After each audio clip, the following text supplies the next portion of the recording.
ఈ సినిమా మీరు మిస్ అవ్వకూడదని నాకు చాలా బలమైన కోరిక ఇది. దీన్ని ఎలా చెప్పాలి, ఎలా ఎక్స్ప్రెస్ చేయాలో నాకు తెలియట్లేదు. 16 సంవత్సరాలు నా కెరియర్లో ఎప్పుడు నేను ఇలా ఒక స్టేజ్ మీద ఎక్కి దయచేసి సినిమా చూడండి అని అడుగుంటాను. ప్లీజ్ దయచేసి 14వ తారీఖు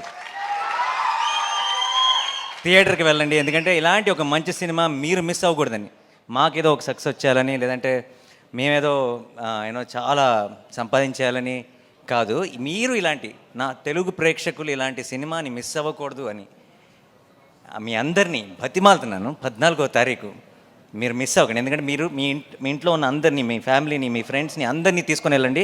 థియేటర్ బయటికి గర్వంగా వస్తారు, ఒక గొప్ప సినిమా చూసామన్న ఫీలింగ్తో వస్తారు. మీకు నమ్మకం రావడానికి నాకు ఏం చెప్పాలో ఒకవేళ 14వ తారీఖు కోర్టుకి వెళ్ళి నేను చెప్పిన దానికి మీకు ఎక్స్పెక్టేషన్ మ్యాచ్ అవ్వలేదు అనిపిస్తే ఇంకొక 2 నెలల్లో రిలీజ్ అవుతున్న నా హిట్ 3 ఎవరు చూడొద్దు, ఓకేనా? ఇంతకంటే బలంగా నేను చెప్పలేను. దీని మీద కంటే 10 రెట్లు ఎక్కువ ఖర్చు పెట్టాను అక్కడ డబ్బులు.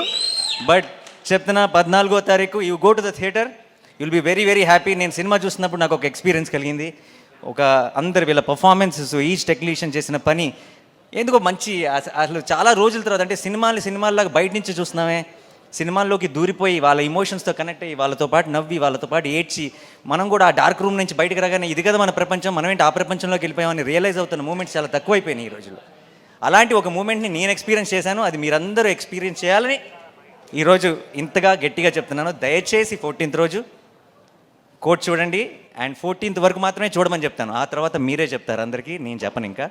అండ్